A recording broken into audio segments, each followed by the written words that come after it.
I'm really curious about what led you to this topic. Like, how did your interest in this topic kind of initially blossom? Yeah, and thank you for having me. This is wonderful. Having spent so much time to then be able to share it with people and have them interested, it's incredible. Um, so yeah, I um, my parents um, told me they were going to go on a trip to Egypt with my mom's cousin, who's a travel guy, um, and they asked me if I wanted to come. And I'd always been intrigued by Egypt, and it seemed like a great opportunity to spend time with my parents.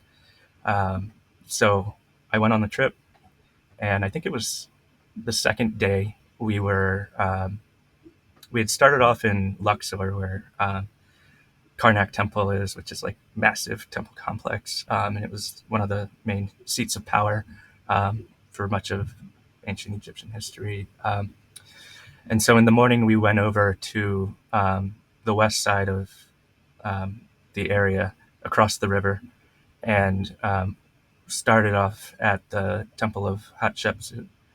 She was one of the female pharaohs, and she had a massive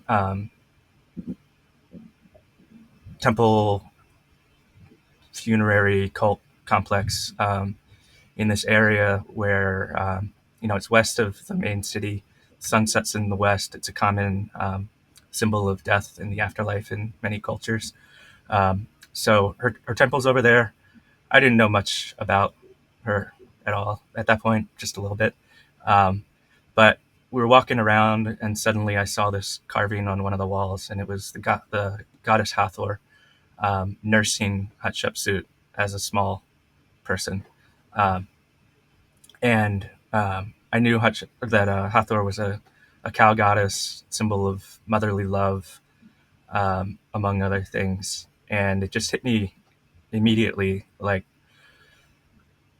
people looked around at all the animals and were like, which one is a great mother that we can, have be a symbol for um, motherhood? And they saw the cow with her calf, and they chose that.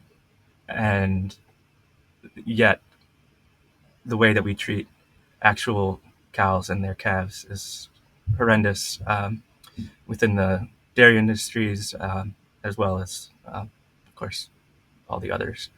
Um, so that contradiction and hypocrisy and symbolic uh, use for power just all hit me at once, and I was like, "What's going on?" So I called my mother over, and we stood in front of it, and I got a picture. I knew something was going on.